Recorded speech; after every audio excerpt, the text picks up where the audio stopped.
Olá, meu nome é Caetano Mondadori. Eu sou a Camila Calaça. Eu sou o professor Lobão. E hoje a gente está aqui para discutir o último tema, da FUVEST 2020, que foi o papel da ciência no mundo contemporâneo, né?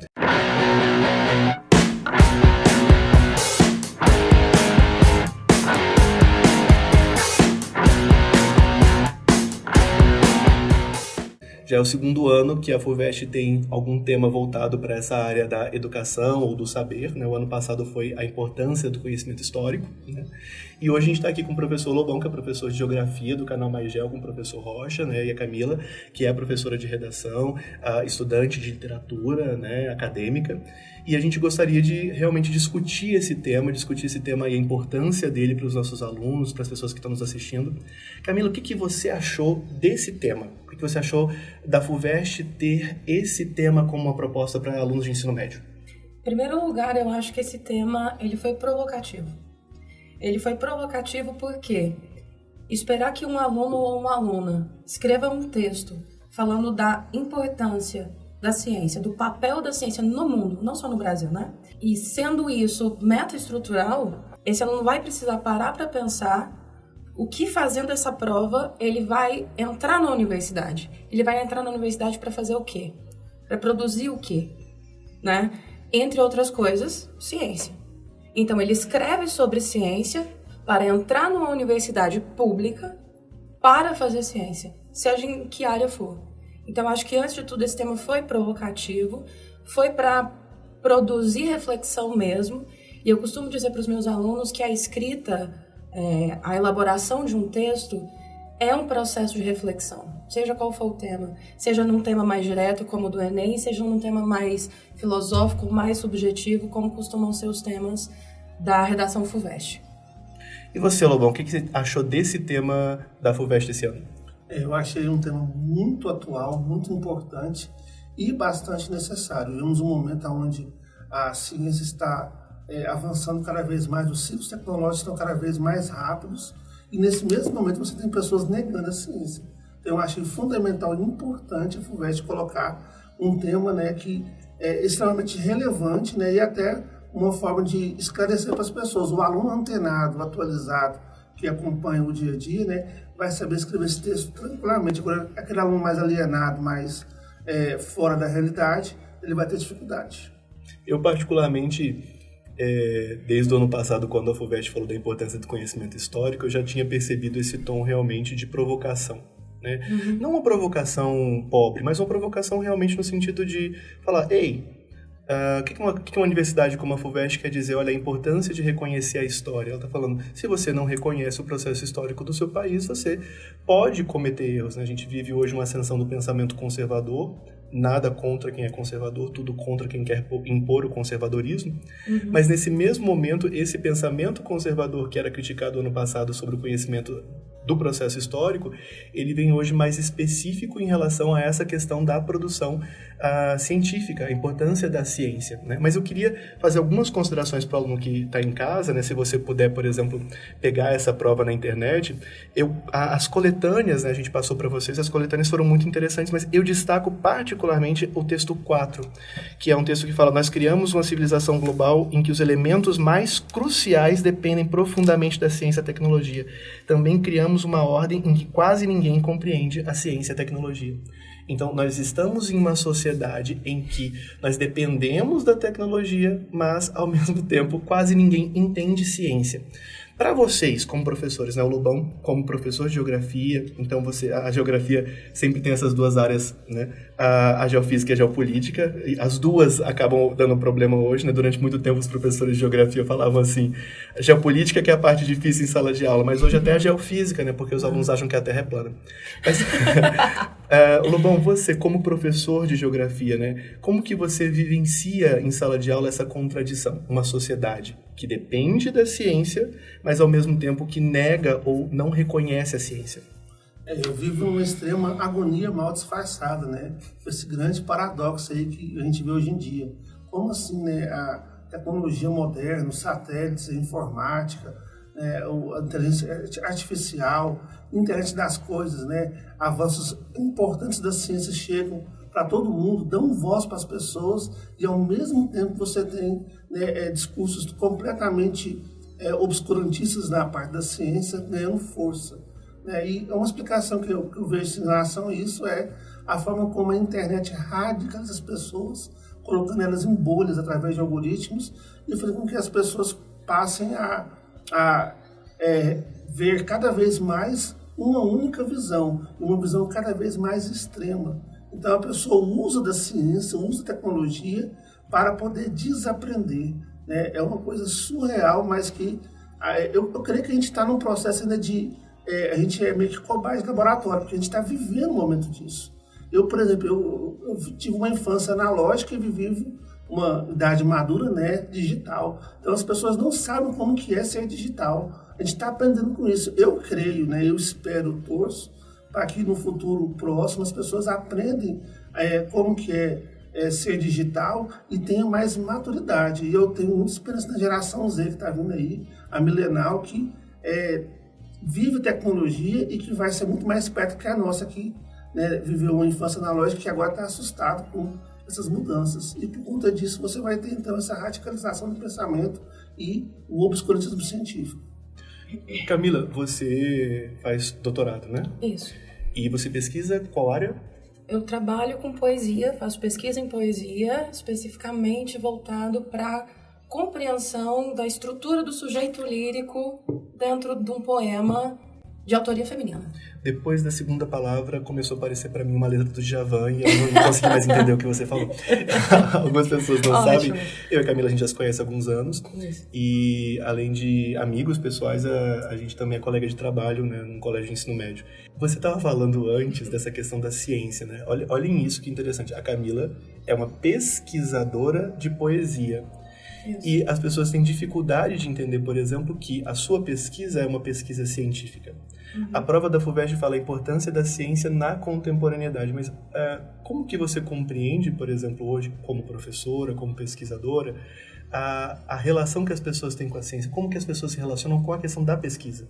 Eu comecei falando sobre um aspecto provocativo, porque reflexivo, da prova da FUVEST.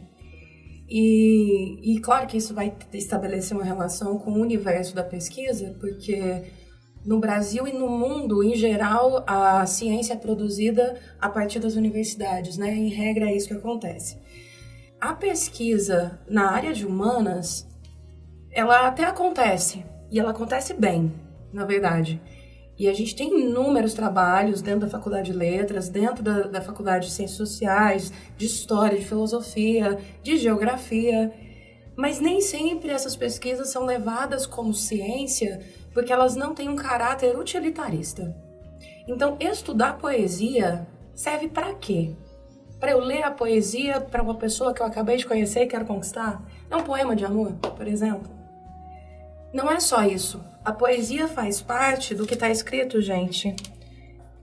Clima cultural, no texto 2 da prova da FUVEST. A poesia faz parte de uma cultura, entendeu? Estudar autoria feminina, por exemplo, sobretudo ligada à negritude, que é o caso da minha pesquisa, significa entender que a poesia escrita agora, nesse século XXI principalmente, ela ganha uma nova estrutura, porque esse novo sujeito lírico, ou como eu gosto de provocar e chamar de sujeita lírica, porque eu estou tratando de mulheres, eu estou tratando de escrita feminina, isso muda toda um ethos, toda uma estrutura social, entendeu? Mas isso não é dado como pesquisa porque não produz algo de imediato. Isso produz algo imediato, que leva um tempo, é de longo prazo, né? Enquanto que uma pesquisa numa área de medicina, por exemplo, ou de física, produz algo para o agora, então isso funciona melhor. E aí os alunos que estão acostumados com o Zygmunt Bauman, por exemplo, de tratado agora, de tratado que é fluido, de tratado que é líquido, eles já conseguem fazer essa associação muito rapidamente, né? E aí, só para eu não me delongar muito na resposta, mas puxando um gancho para esse tema da FUVEST, né? Ela provoca para se fazer uma reflexão sobre conceitos que já eram dados como tácitos. A Terra é redonda, certo? Mas isso já não é mais tácito, porque isso entrou num processo de questionamento. Não sei porquê, o fenômeno ele é observável. Eu ainda não consegui ainda entender o porquê disso. Mas esse fenômeno está aí. As pessoas estão dizendo que a Terra é plana. O que leva a isso eu ainda não sei. Mas a gente está aí estudando, investigando, conversando entre professores e pesquisadores. Porque esses temas, esses conceitos tácitos, eles já não são mais. Então a FUVEST fala isso, já que não é tácito, então vamos pensar a respeito. Vamos pensar a respeito da ciência. Da ciência. Em falar nisso, eu tenho um irmão lá em Barra do Garça de 12 anos que é terraplanista, é praticante, né? Um beijo para ele, Samuel, muito querido, vai até a borda da Terra plana e pula. Dentro dessa questão, é um problema lá em casa o terraplanismo do meu irmão, mas a gente acha que é curável, né? A homossexualidade não é, mas o terraplanismo parece que é curável. Dentro dessa questão, vocês dois apontaram isso, mas para a gente pensar, por exemplo, para o aluno de casa, né? A Camila falou de utilitarismo, já é uma palavra que o aluno poderia notar. Sim. Porque ela é uma palavra que pode ser utilizada em muitos problemas sociais. Por que algo é excluído ou não? Algo é excluído porque é útil ou não. Mas quando a gente fala de utilitarismo, a gente está falando de utilitarismo de quê? Talvez o utilitarismo do mercado. No caso da ciência, esse é um questionamento, por exemplo, que grupos neoliberais fazem hoje em relação aos investimentos em educação. Né? As pesquisas em educação são desnecessárias no Brasil porque elas não produzem resultados. Mas esse resultado vem de um discurso utilitarista. Resultado para quê? Então, a pesquisa só serviria para o mercado. Dentro da sua lógica, você que é uma pesquisadora de literatura, há uns 2 ou 3 anos atrás, o governo japonês, né, causou uma polêmica porque falou que não iam haver mais investimentos públicos em cursos da área, por exemplo, de letras, ciências sociais. Poderiam ter cursos particulares, né, mas não cursos públicos, porque, segundo o governo japonês naquele momento, esses cursos não tinham resultado social. Né? Mas aqui eu queria fazer uma consideração. O tema é o papel da ciência no mundo contemporâneo. Né? Isso é o que a gente chama na área de redação de tema positivo. O que é um tema positivo? Um tema que não traz um problema. Se o tema não traz um problema, a gente não tem como apresentar a origem desse problema, e se a gente não apresenta a origem do problema, não tem como debater. Quando o tema é positivo, a gente precisa criar esse problema. A gente cria isso com palavras como embora ou ainda que. Ainda que a ciência seja fundamental, ela hoje é desvalorizada. Embora a ciência seja fundamental no mundo contemporâneo, ela sofre hoje um processo de questionamento da sua necessidade. Ok. Então, consideremos que o nosso aluno falasse na prova que hoje a ciência é desvalorizada. Ele precisa, para fazer essa redação, encontrar um problema. Se você, Lobão, precisasse achar hoje, né, a origem da desvalorização da ciência em um conceito, a ciência é desvalorizada por que hoje? Eu citaria aí a palavra do ano, né, pelo dicionário de Oxford, de 2016, ano da eleição do Trump e do plebiscito do Brexit, que é a chamada pós-verdade. Né? A pós-verdade ela cresceu de maneira assustadora, o avanço da internet com o avanço das redes sociais. A verdade é algo que é debatido pela maioria. A verdade ela não é absoluta. A academia ela vai discutir outros pontos de vista e vai formar novas hipóteses. Por exemplo, num passado não tão distante, um cara chamado Alfred Wegener falou que os continentes eles estavam unidos numa única forma chamada Pangeia. Esse cara foi ridicularizado e depois, né, de um certo tempo, essa teoria se tornou aceita na universidade. Mas ele conseguiu provar isso através de ciência, através de metodologia, através de tese, antitese, através de experimentações e assim por diante. Então, assim, eu não sou um cara que prega a verdade absoluta. Eu respeito as pessoas pensarem diferente e tentarem formular novos campos da ciência. O que eu não posso fazer é, por conta disso, achar que uma teoria que ela é mínima, que ela está iniciando agora, ela possa ter o mesmo peso do que colocar assim, a verdade científica do momento. Do mesmo jeito que eu respeito a pessoa pensar diferente, eu não vou colocar no mesmo ponto. Tem um cara, por exemplo, da USP, que ele fala que o aquecimento global é uma mentira. E ele faz palestras sobre isso. Né? Eu dou para ele o direito de pensar isso, de tentar formular hipóteses. Eu não posso colocar essa ideia dele, porque ele foi no Jô Soares uma vez, ele foi em outros programas, como sendo a verdade, e ignorar todo um corpo científico, né, de mais de 99% das pessoas que tem vários estudos que mostram isso. Então, assim, a pós-verdade nada mais é do que a teoria da conspiração. Né? No passado tem gente que fala que Elvis não morreu, foi pro planeta dele, né, que Paul McCartney morreu e colocaram Sosa, e falam várias hipóteses, teorias sobre diversos assuntos. Né? Isso poderia ficar no campo da teoria da conspiração. Hoje em dia, com a internet, não. Porque a internet, ela mergulha as pessoas em bolhas, né, em grupos, em guetos virtuais. E nesses guetos, as pessoas começam a replicar e formam uma comunidade de um pensamento completamente esdrúxulo. E quanto mais eles se juntam, maior fica esse movimento. E acaba que ele explode depois para a vida real. Então, o problema hoje em dia é que as pessoas, antigamente, eram só plateia. Hoje elas têm voz. E por ter voz, elas querem falar sobre tudo. Às vezes não é assim. Eu respeito a pessoa dar uma opinião, mas ela tem que discutir, ela tem que respeitar a autoridade da pessoa que estuda sobre isso. Eu não vou me meter, por exemplo, a falar sobre um problema mecânico no carro, porque eu não sou mecânico. Mas eu vejo pessoas questionando a minha seriedade como professor e estudioso, porque viu no YouTube algo diferente. Então vivemos tempos sombrios e a gente tem que aprender com isso. Espero que um dia aprendamos. Essa questão da pós-verdade, o que eu já li a respeito do conceito, né, é que, como o próprio termo fala, pós-verdade é uma sociedade posterior à lógica da verdade. Uhum. Mas aqui, verdade, nesse conceito, é semelhante à ciência mesmo. Então, o século XX, o final do século XIX e o século XX é o século da ciência, em que as bases da construção da sociedade são as bases baseadas na ciência. Tanto as ciências, né, da área biológica, química, física e assim por diante, tecnológica, quanto a ciência também, as ciências sociais. O século XX é o século das ciências sociais do ponto de vista histórico, do ponto de vista sociológico. As grandes revoluções, por exemplo, das minorias, sejam elas das mulheres, dos negros, dos homossexuais e assim por diante. Isso também são conquistas científicas de pesquisas e de debates intelectuais.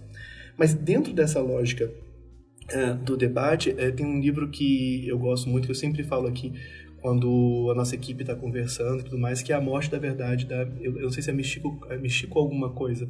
Ela era editora de literatura do New York Times. E ela analisa, o nome é A Morte da Verdade, reflexões sobre a mentira na era Trump. E ela fala como que a verdade foi desconstruída na sociedade. E para ela, né, se o Le Bon está apresentando aqui como uma tese, olha, essa situação de desvalorização da ciência vem da pós-verdade, né? Para Michiko, o que acontece na nossa era de pós-verdade é que a gente não tem mais a mediação. Ela fala, a grande mídia realmente foi terrível ao longo do século XX. Ela manipulou e pautou o discurso público. Uhum. Só que, quando a gente olha, por exemplo, a minha infância ali nos anos 90, a gente assistia o jornal, ok. A Globo manipulava as coisas, ok.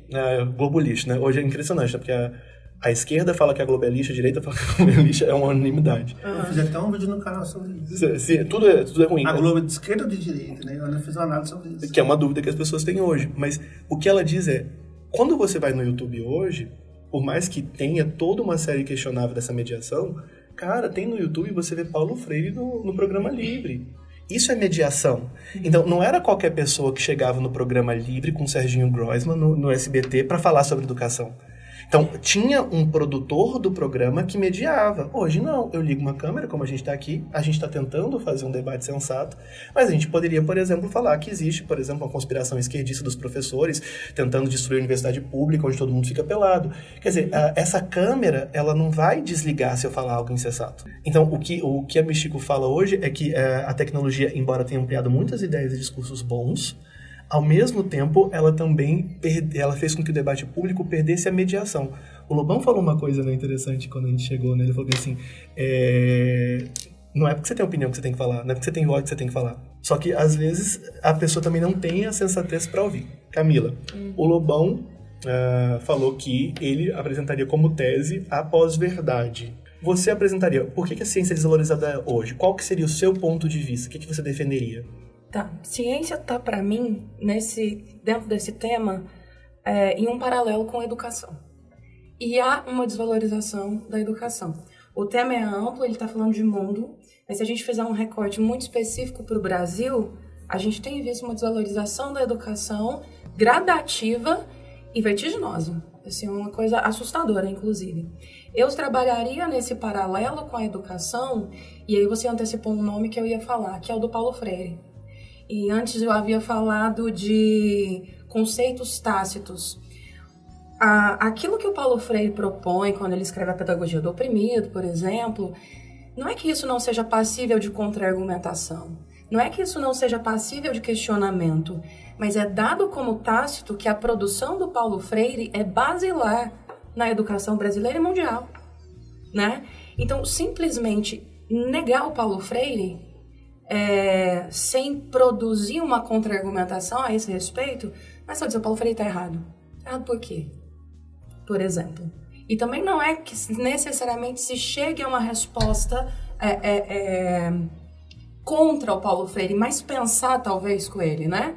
Quando se desvaloriza a educação, quando se faz corte nas universidades públicas, quando se corta a verba para impressão e produção de livros didáticos, que tem muita coisa escrita. Que tem muitas coisas escritas, você está fazendo um corte na estrutura cognitiva do cidadão e da cidadã brasileira. Sabe? É um problema de cognição para mim. Então, estabelecer um paralelo com educação para tratar da ciência, para mim seria um princípio, seria um começo de estrutura textual. Então, eu posso dizer que o seu ponto de vista seria dizer que a ciência é desvalorizada. Então, essa situação é resultado inegável de um processo anterior de desvalorização da própria educação. Com certeza. Você apresentaria isso como ponto de vista. Tipo, sim, a desvalorização da ciência advém de uma desvalorização da educação. Com certeza. E aí, sendo um pouco mais específica, o atual ministro da Educação no Brasil tem uma fala que é muito sintomática a esse respeito, que é: no Brasil existem doutores demais. A universidade produz doutores. Então, se produz doutores demais, o que a universidade está fazendo? Esses doutores são doutores em alguma ciência. Né? Para a gente nunca perder essa palavra-chave aqui da frase temática. Né? Então, se tem doutores demais, perde a importância à universidade, perde a importância à ciência. Não precisa da ciência. Né? Então, esse seria um caminho, tratar da desvalorização da educação pelo anti-intelectualismo, por exemplo, para se chegar a essa desvalorização da ciência. Essa questão do anti-intelectualismo a gente pode falar agora porque ela é muito importante aqui, mas a tese do Lobão seria pós-verdade, da Camila seria desvalorização da educação. Eu acredito que também, eu apresentaria talvez como tese uma visão equivocada sobre o conceito da própria ciência, uma visão distorcida do que é ciência. Então, a gente tem uma imagética construída que reduz a ciência a um laboratório de química, né? A gente tem uma tendência, por exemplo, a não ver que, por exemplo, a análise humana, por exemplo, que é o que a gente estava falando com o Lobão, né? Geopolítica é ciência. Dentro desse processo, o que eu acredito que, e talvez a gente também como professores seja culpado, né? Como todo o processo do ensino médio, do ensino fundamental, a gente esqueceu que a sala de aula é científica. Eu acho que isso é muito importante. Aqui todos nós somos professores de escolas particulares, nós trabalhamos em boas escolas. Eu falo assim, isso não é uma crítica às escolas em que eu trabalho e não é uma crítica sequer à minha escola. Eu tenho uma escola particular e a minha escola aqui, na Mondadori, também não é científica. Em que sentido de científica? A gente está falando, por exemplo, de produção de texto.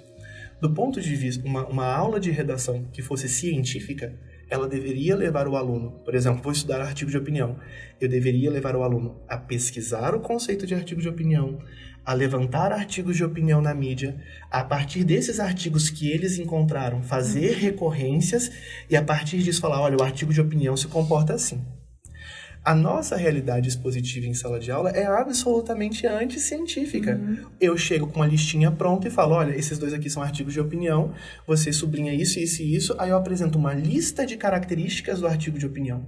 O que eu digo para os meus alunos? Eu infelizmente sou algoz desse processo, mas se eu fizer diferente, esse aluno não está acostumado com uma aula científica, ele vai achar que essa minha aula é enrolação. Mas toda vez que eu exponho um conteúdo para o aluno, falo, olha, isso daqui é a verdade, ó, artigo de opinião é assim, tem essas 9 características, repitam ao fazer sua redação. Eu estou emburrecendo esse aluno, porque eu estou habituando esse aluno à ideia de que aquilo que o outro fala é verdade. Então, em nenhum momento eu levo ele a questionar ou pesquisar o artigo de opinião. Quando eu faço isso, ok, eu sei que eu estou fazendo, eu sou sério, eu sou um professor sério, comprometido, mas eu estou deixando esse aluno vulnerável à opinião, porque qualquer pessoa que chegar nele e que tem um bom texto vai convencê-lo. Olha, deixa eu te contar, aí vem um vídeo no YouTube, deixa eu te contar aqui o que o seu professor esquerdista não falou para você.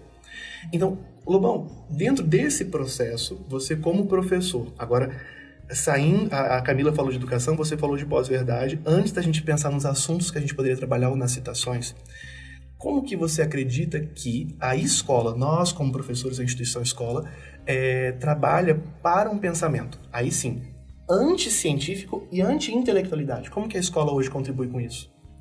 Como eu falei antes, né, nós estamos num momento de ruptura de transformação, onde a gente vive um mundo analógico e agora vive um mundo digital. E nós temos gerações, elas transformando cada vez mais. Então, a gente tem que saber negociar e conversar com o aluno. Eu vejo muitas experiências fantásticas na educação, através, por exemplo, da sala de aula invertida, através de outros sistemas de educação que dão autonomia para o aluno e que formulam esse pensamento. Só que, infelizmente, nesse momento que isso começou a se tornar uma bandeira no Brasil, volta-se de novo àquela morte da ciência, através de decorar coisas para poder ser bom no mercado de trabalho. Então, a gente tem que fortalecer essas formas diferentes de ensino, através de experiências, de propostas, onde o aluno ele possa ter autonomia, ele possa ser crítico e questionar. Durante, por exemplo, os anos que o Brasil viveu um regime militar, falou-se que houve a morte da geografia e a morte da história. Porque ao invés de você analisar e descrever as coisas, você tinha que apenas decorar conceitos como, por exemplo, o que é rio, o que é lago, quais são os afluentes da margem esquerda do rio Amazonas, e não tinha aquele pensamento mais crítico. E colocou-se isso como se fosse algo científico. Após esse processo, quando o Brasil passou pela redemocratização, chamada Nova República, houve um crescimento do pensamento crítico, na geografia, por exemplo, na geopolítica com Milton Santos, e isso fez com que as pessoas passassem a ter um pensamento mais amplo sobre isso. Só que eu acho que exagerou também um pouco, porque as pessoas começam a tentar ter pensamento crítico sem saber conceito algum. Então, eu acho que a gente tem que pegar, como se fosse um barco que estiver remando. Se você remar só o lado direito, você fica girando. Se você remar só o lado esquerdo, você fica girando. Você tem que remar os dois lados. Você tem que ter os conceitos, que são importantes, mas também tem que ter o pensamento crítico. E parece que o Brasil vive uma efeito sanfona muito grande. Ou engorda demais, ou emagrece demais, que nem eu, por exemplo, eu engordo e emagreço, agora eu já emagreci, graças a Deus, Então, nesse momento, a gente viveu um momento só de conceitos, passou por um momento de muito análise crítica, até desprezando os conceitos, e agora vai voltar de novo só para conceitos. E isso é uma coisa errada. A gente tem que ter, ao mesmo tempo, entender a teoria, saber formular hipóteses, levar os dois lados ao mesmo tempo. E isso é uma coisa que tem que ser trabalhada nas escolas. E passa pelo que a professora falou, que é a valorização do professor e da educação. A educação ela tem que ser alçada a um patamar superior. Todo mundo fala que é importante a educação, mas eu não vejo ninguém respeitar o professor como deveria. Isso me deixa muito triste. Mas eu queria fazer uma pergunta antes de passar para a Camila, para você. Você falou sobre sala de aula invertida. Para o nosso aluno que tem sala de aula, o que é sala de aula invertida? Na sala de aula normal, o professor ele passa o conteúdo e depois ele questiona os alunos. Na sala de aula invertida, os alunos eles vão produzir o conhecimento. Eles vão analisar o assunto, eles vão estudar o assunto, eles vão explicar para os colegas o assunto. Um seminário?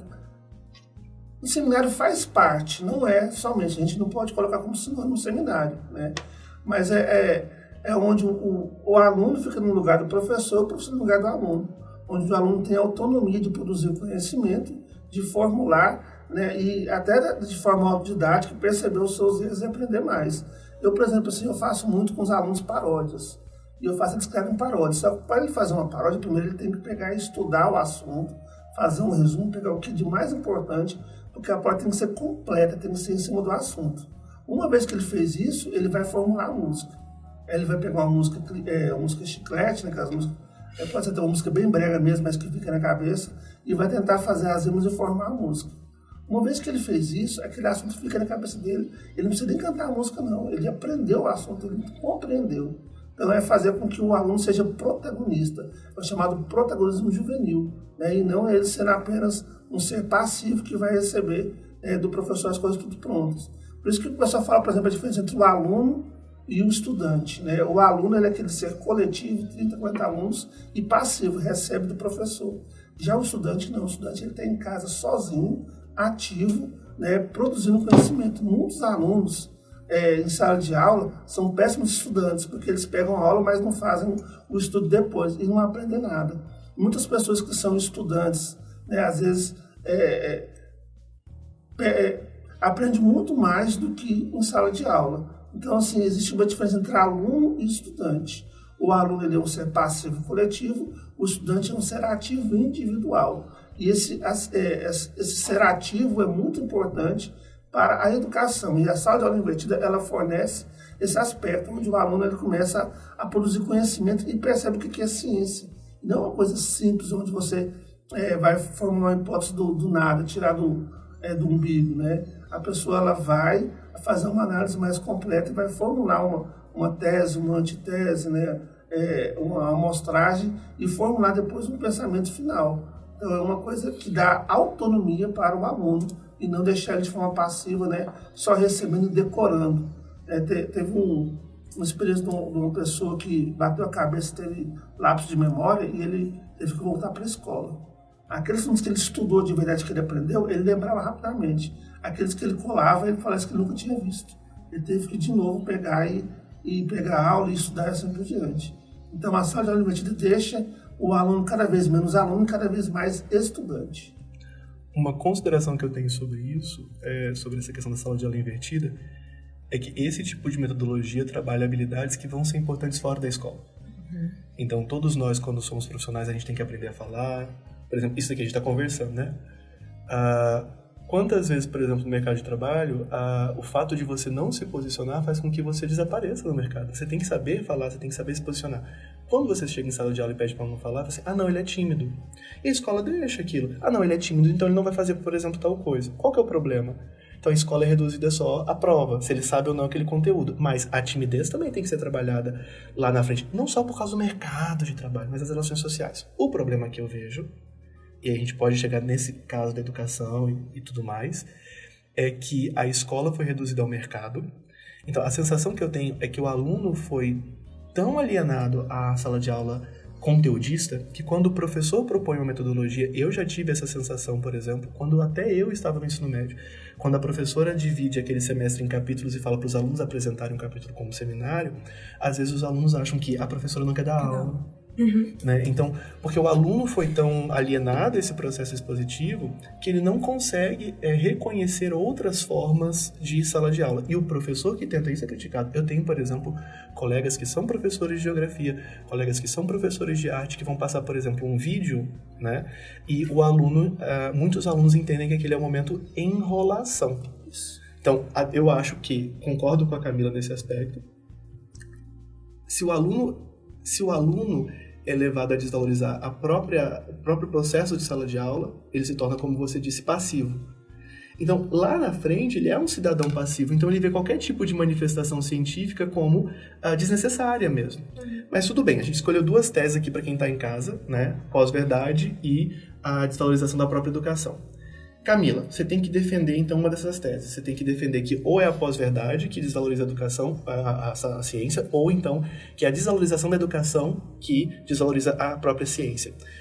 Você tem 2 parágrafos para isso. Você se concentraria em quais assuntos, por exemplo? Como que você defenderia essa ideia? Tá. Eu quero chamar a atenção para uma coisa específica da frase tema. Tem a palavra papel, que evoca a palavra função. Uhum. Você começou dizendo que é um tema positivo, certo? Então, esse aluno ou essa aluna precisa dizer que há uma função na ciência, ou pelo menos 2 funções, para cada uma ser defendida nos 2 parágrafos de desenvolvimento, por exemplo.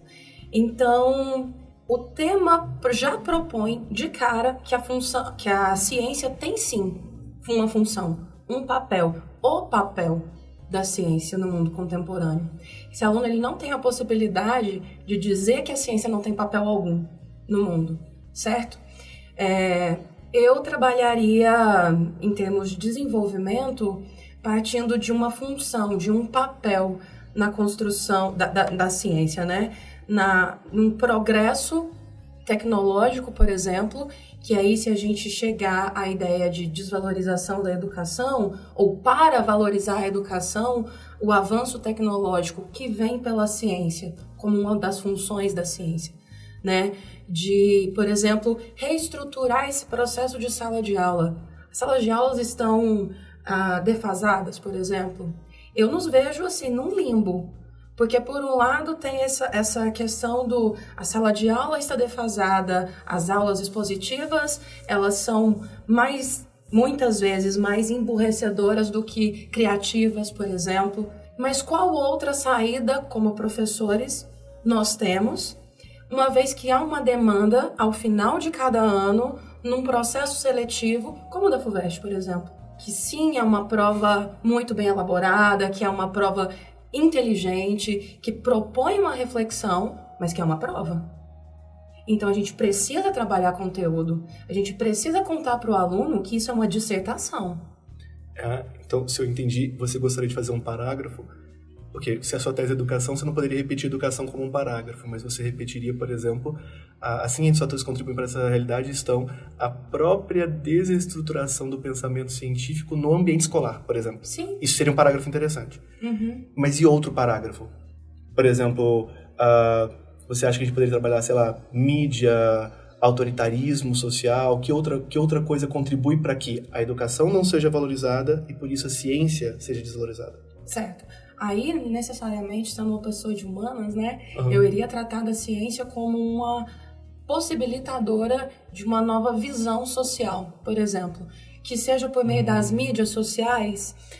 Hoje nós temos páginas como o Gelé10, que trata de questões de negritude, né, que tem site, que tem página em Instagram, que tem página em Facebook, todas essas redes sociais. E isso é da ciência. Isso vem da internet, é um produto científico, né? E isso promove uma reflexão social acerca da questão étnico-racial no Brasil, por exemplo, que eu acho que é fundamental. Então, toda a estrutura de desvalorização da educação, por exemplo, não sei, eu tenho, assim, uma desconfiança que, até por já ter ouvido em várias ocasiões, que as cotas raciais, e houve um dado, né, de que mais da metade das pessoas nas universidades públicas hoje é preta ou parda, né? E isso isso é um resultado da política de cotas. Mas não raro eu vejo o argumento de que as cotas que possibilitaram a entrada do preto e do pardo nas universidades, as cotas fizeram com que o rendimento da universidade caísse. E isso não é uma verdade. Isso não é uma verdade. Então, assim... Não tem nenhum dado, na verdade. Não existem dados. Não há. Existem falas do tio do pavê no YouTube, né?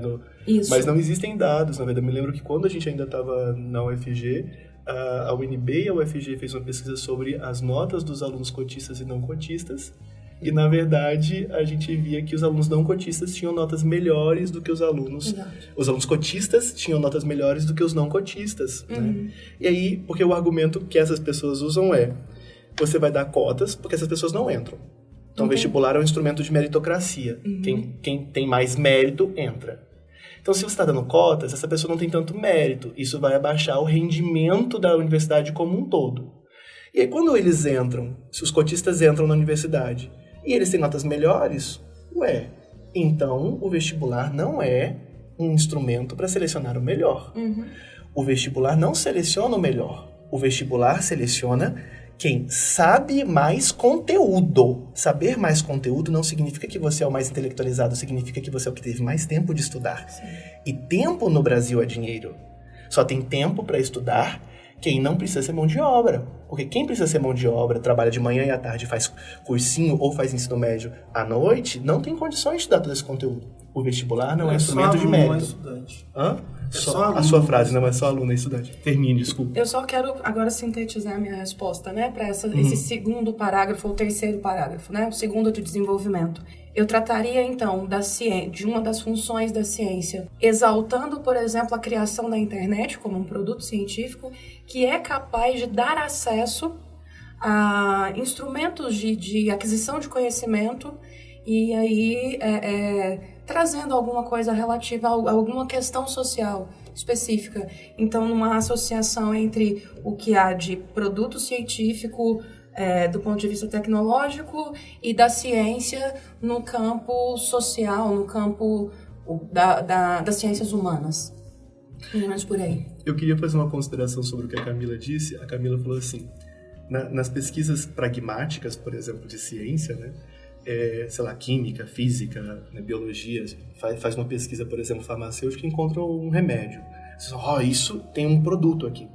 E nós nem sempre conseguimos ver o resultado, por exemplo, de uma pesquisa científica na área de humanas. A Camila falou do GLE10, que é um site que reúne conteúdo sobre a questão racial, mas principalmente sobre mulheres negras. Né? Uhum. A gente não entende a relação entre ciência social e os movimentos sociais. Então, hoje, quando você tem, por exemplo, as intelectuais do feminismo negro, a gente não entende que essas mulheres estarem se debruçando para criar todo um conjunto de conhecimento intelectual baseado na historicidade da mulher negra. Isso é reflexo de pesquisa anterior. Então, eu estou lendo agora, e eu não sou uma mulher da Bell Hooks, né? E aí, eu sou um homem branco, né, de classe média, ignorante. Eu falei assim, nossa, deve ser um lançamento. O livro tem 40 anos, é porque eu sou um alienado branco de classe média. Aí lá atrás, a Bell Hooks, né, escreveu esse livro há 40 anos atrás, uma intelectual norte-americana, e ela fala que ela levou 8 anos pesquisando para fazer o livro. Enquanto isso, as pessoas falam, o que você está fazendo? Ela fala assim, não, eu estou pesquisando para fazer um livro sobre mulheres negras. As pessoas, o que tem para falar sobre mulheres negras? Uhum. Então, hoje, quando a gente vê, por exemplo, uma filósofa como a Djamila Ribeiro, né, que é uma feminista negra, que tem criado um grande debate, ou a Sueli Carneiro, que é responsável, até onde eu sei, pelo GLE10, né? Sim. Isso não sai do nada. Isso é um resultado de pesquisas de intelectuais lá atrás que foram falando, olha, as mulheres negras precisam se unir em um determinado grupo para sintetizar a sua história, para compreender o seu lugar social e começar a criar suas reivindicações. Mas isso, quando um intelectual como esse lança uma primeira pesquisa, um ensaio, que demora 8 anos, como a Bell Hooks, porque como ela era uma mulher negra, ela não se dedicava só aos estudos porque ela tinha que trabalhar para comer. Então, quando ela leva 8 anos para fazer a pesquisa, para conseguir publicar, aí aquilo não tem resultado amanhã. Não é igual um remédio que você toma. Aquilo, até as pessoas lerem aquilo, até as pessoas depurarem aquilo, até aquilo ir para a academia e ser debatido. Uhum. Então, realmente, nas ciências sociais, o resultado é a médio e longo prazo, mas as pessoas não entendem que essas pesquisas causam resultados sociais. É a partir desse tipo de pesquisa científica, porque isso é pesquisa científica, que a sociedade muda.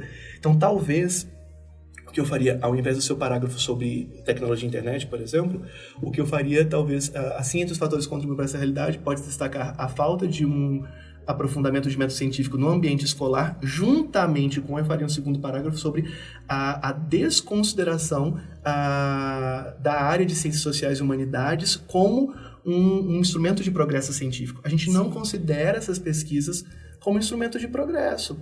Pesquisas mesmo, no sentido assim de... é necessário uma pesquisa para comprovar que as mulheres ganham menos do que os homens. Uhum.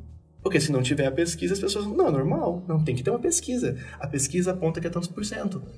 E isso causa um impacto. E essa reflexão causa um impacto. Isso causa um questionamento na mulher trabalhadora. Isso também é ciência. Lobão, a Camila apontou 2 argumentos, 2 parágrafos que ela trabalharia. Você falou que a sua tese, o seu ponto de vista seria pós-verdade. Você tem 2 parágrafos para defender isso, né? Como que você defenderia? Quais 2 assuntos você defenderia? Como que você prova para mim que é a pós-verdade que gera essa desvalorização da ciência? Como que você faria isso? Eu começaria citando Humberto Eco, grande historiador, que tem uma frase muito forte que fala que a internet deu voz aos idiotas, né? Mostrando que no passado, antes da internet, um idiota falava uma besteira, por exemplo, numa mesa de bar, né, no ambiente público, ele levava uma reprimenda e calava, ficava quietinho na dele. Hoje em dia, com a internet, não. Ele fala besteira de forma anônima, à distância. E aí, ele sempre, um covarde, né, fala à distância, e ele começa a se juntar com outros idiotas que pensam igual. Né? E aí, os sites, né, as redes sociais, eles querem te prender. Não importa o que estiver assistindo. Então, se você mostrou interesse por um assunto, ele vai te mostrar de novo o mesmo assunto, para que você fique maratonando, né, e assistindo, e vendo, e lendo, e fique preso naquela bolha. Então, as redes sociais e os seus algoritmos, eles te levam para uma bolha cada vez mais extremista. E aí você vai juntar um tanto de gente que tem pensamento ridículo, eles ficam se alimentando e se dando força, e passam a ter coragem, né? Muitas vezes, por exemplo, alunos que tinham um pensamento totalmente esdrúxulo, eles não tinham coragem de falar frente a frente para mim. Mas na internet, eles viravam, né, o gatinho virava um tigrão, né, e juntava com a galera e tudo, e eu usava desafiar. Até que, de tanto fortalecer esse processo de juntar, começou também a ir para a sala de aula e já começou a acontecer isso. Então eu começaria a falar sobre isso, sobre a dinâmica das redes sociais, os algoritmos, de como isso gera uma bolha social e faz com que um pensamento ridículo ele ganhe força e repercuta, né? E aí, tendo essa força, eles usam, aí uma coisa meio um paradoxo, né? A ciência que formulou os satélites e as redes de comunicações, a internet e as redes sociais, né? A ciência que promoveu tudo isso passa a ser negada para essas pessoas porque estão em guetos. Então eu falaria muito sobre Humberto Eco, sobre bolha social e sobre como as pessoas passaram a colocar e ignorar o pensamento metodológico científico, né, de acordo com a sua vontade. Então, ela fala assim, penso, logo existo, foi substituído por eu quero acreditar é verdade. E isso gera, então, a pós-verdade, que muitos estudiosos hoje em dia falam que é auto-verdade, né, já até mudou o termo um pouquinho. Então, essa radicalização, ela vem disso. E aí, muitas pessoas também, eles sentem, por exemplo, quando você vai estudar a turma da Terra plana, né? Você percebe que eles só existem porque estão em grupo. Né? Se aquilo que eles estão falando for provado que é verdade, eles vão perder o chão, vão perder tudo. Como se fosse uma seita, né?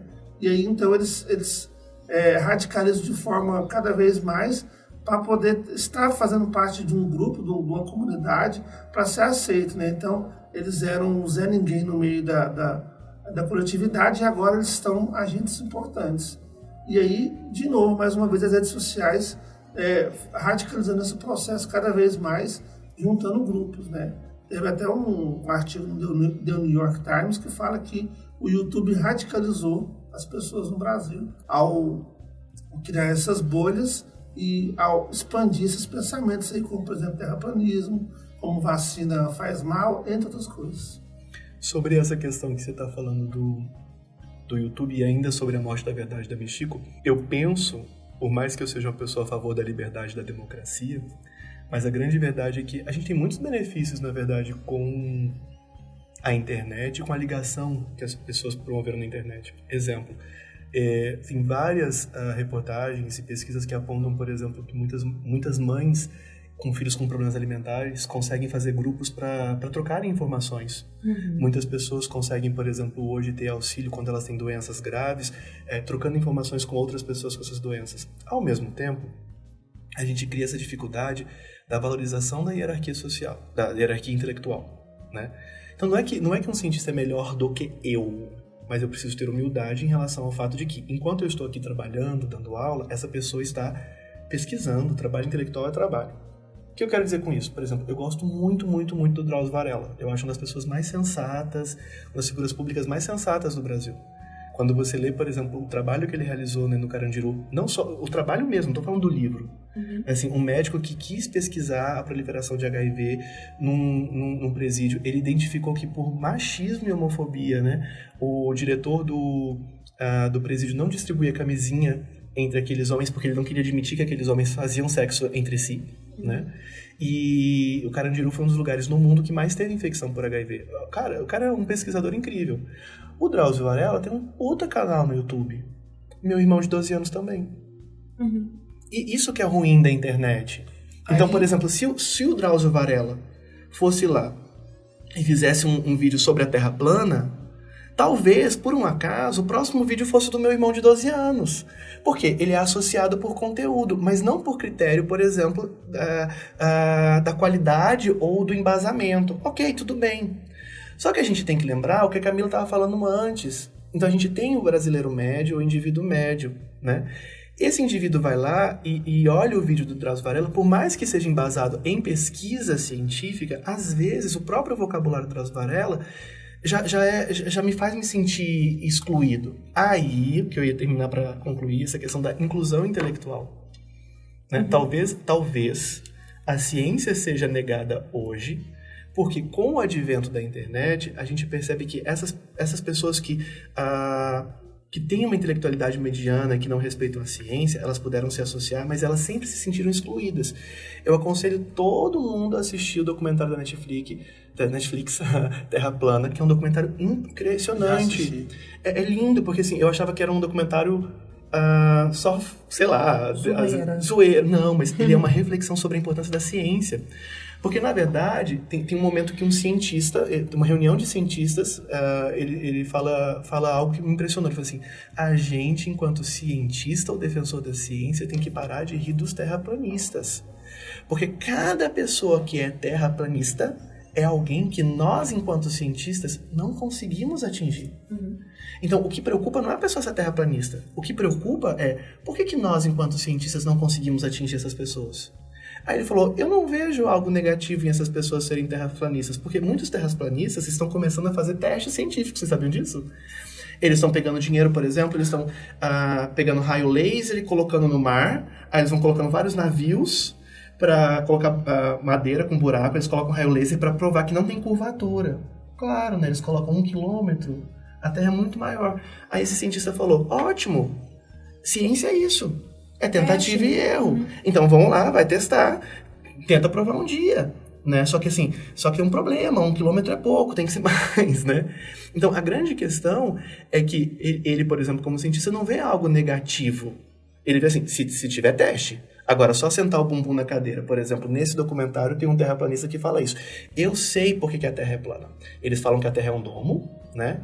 E que no final da Terra é uma parede. É como se fosse aquele filme...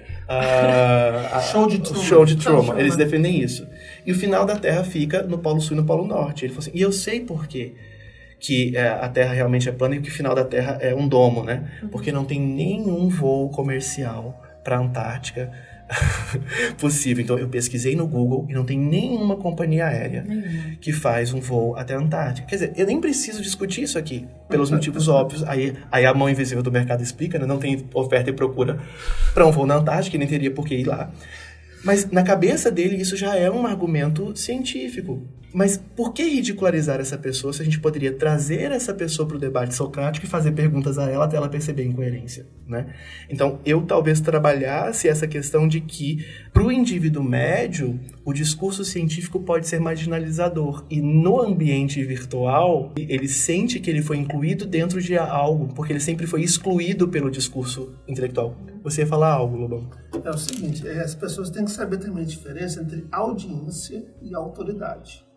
Tá? Nem sempre aquilo que tem muita audiência tem autoridade. As pessoas olham o número de seguidores inscritos e dão muita razão para uma pessoa que é famosa na internet, mas que não tem embasamento. Você falou, por exemplo, do Drauzio Varela, que é um canal no YouTube que é muito pouco assistido, muito menos que outros canais, né? Mas o histórico dele, o currículo dele mostra que ele é autoridade em assuntos, né, relevantes e assim por diante. Então as pessoas têm que saber diferenciar isso. Nem sempre aquilo que é muito... Por exemplo, o canal que tem maiores inscritos do mundo é um canal de humor. PewDiePie, mais de 100 milhões de inscritos. No Brasil, o Whindersson Nunes e depois Felipe Neto, né, que são canais também de humor, de zoeira, né? Agora, você tem canais também que estão crescendo bastante com autoridade, como, por exemplo, o Meteoro Brasil, ou do Felipe Castanhari, que tem vídeos muito importantes também. Mas, às vezes, né, a ciência... ela não tem aquela audiência muito grande que tem, por exemplo, o entretenimento. Então, vlogs de opinião, por exemplo, você acha a pessoa legal, bacana, mas essa pessoa, ela tá falando isso da onde? Tirou da onde? Ela estudou o quê? Eu vejo, por exemplo, assim, eu sou edutuber, né? Eu tenho um canal no YouTube de educação, geografia. Às vezes chega, por exemplo, uma pessoa que não tem uma formação, que não tem uma experiência, e começa a falar coisas e tudo, e gera, né, um número enorme de inscritos, sem ter aquele compromisso com a verdade. O meu canal, por exemplo, ele participou de um grupo chamado YouTube Edu, que chancela os canais através do conhecimento. Então, você pega, por exemplo, os canais que têm conhecimento, que explica certinho tudo, você ganha essa chancela, né? Muitos canais que não têm a plataforma YouTube Edu como chancela são muito mais vistos, porém não têm compromisso com a verdade. E as pessoas têm que saber diferenciar isso. A audiência não é o mesmo que a autoridade. Considerações finais sobre esse tema. O que você, por exemplo, falaria, uma última consideração final sobre esse tema? Eu acho que a gente tem um público muito específico, né? A gente está falando com alunas e alunos. Uhum. E eu queria pegar o gancho na sua última consideração sobre inclusão. E eu queria dizer para os alunos e para as alunas que estão assistindo que o pressuposto do debate socrático é que as duas pessoas estão em diálogo. Então, você precisa estar disposto ou disposta a ouvir. E também dizer, eu sou uma pessoa do diálogo e do debate socrático. E como professora eu tento fazer isso, de sempre trazer um raciocínio por meio de uma interrogação, para que isso gere reflexão. Só que para que haja uma inclusão, tanto para que eu saiba de algo que ainda não sei, quanto para essa pessoa com quem eu dialogo saiba algo que ainda não sabe, é que a gente precisa um ouvir o outro. Então, ouçam os professores, conversem com os professores, sejam eles de direita, de esquerda, isento, não sei. Se for, o que importa é que haja um processo reflexivo, argumentativo, que haja qualquer embasamento. A prática comum de um texto dissertativo argumentativo é essa. Nada é dito apenas de maneira afirmativa. É dito de maneira afirmativa e depois é defendido. Então, defenda aquilo que se acredita, seja qual for a sua crença, o seu posicionamento, não só político, mas diante de qualquer situação. Entendam, gente, que opinião é diferente de fato. Entendam que certos tópicos não são passíveis de opinião. Eu estou dizendo, por exemplo, do racismo. Então, tem coisas que não são passíveis de opinião mesmo, né? Até porque é crime, nesse caso específico. Mas, para fechar sobre esse tema, eu acho que se vocês, no momento da prova, não se perderam da ideia de papel e da ideia de ciência, se vocês mantiveram essas duas palavras-chave o tempo todo ali, ao longo do texto, tentando pensar a esse respeito, provavelmente o texto funcionou. E o pensamento científico, como o professor Caetano falou, não está dentro só de um laboratório de química ou na NASA. Ele está na sua escrivaninha enquanto você estuda, né? Porque isso passa por um processo de reflexão. Nunca deixem de refletir sobre nada. Lobão, últimas considerações? Eu, na conclusão, apesar de não ser professor de português, né, mas na análise, eu exaltaria a ciência, mostrando a evolução do ser humano com o passar do tempo, especialmente no século XX, e agora no século XXI. Citaria, por exemplo, um filme que ficou muito famoso na Netflix no ano passado, que é O Menino que Descobriu o Vento, mostrando como que, ao usar a ciência, ele libertou uma comunidade, né, e permitiu que eles plantassem no período da estiagem e tudo através de um gerador, né, que está acoplado aí a uma hélice pegando energia e podendo fazer irrigação. Então eu faria essas considerações em relação à importância da ciência, como que a ciência, né, permitiu que, por exemplo, as pessoas, pra você ter uma ideia, em 1900 a expectativa de vida na Inglaterra, que é um país desenvolvido, era de 50 anos. Então, hoje em dia, com a vacina, com com antibiótico ou outros remédios, tudo, as pessoas vivem muito mais.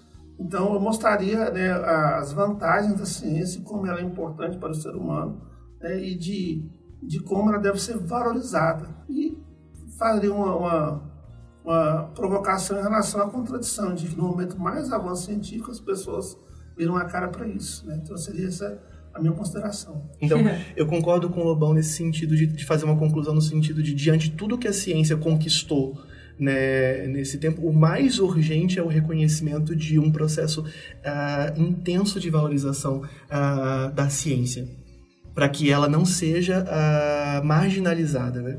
Gente, foi um prazer receber vocês aqui, eu espero convidar vocês mais ao longo do ano, foi ótimo conversar com vocês. Eu vou colocar o Instagram de vocês na descrição do vídeo também, para que os alunos que queiram seguir vocês, conversar com vocês, tirar dúvidas, possam, né? Depois você passa também o canal, né, pra gente colocar na edição o seu canal. Muito obrigado, foi um prazer, tchau para os alunos, tchau. Muito obrigado, pessoal. Muito obrigada, professor Caetano, pelo convite. Muito legal. Muito obrigado, foi um prazer estar aqui. Eu espero ser chamado mais vezes, porque foi um bate-papo fantástico. Obrigadão. Tchau.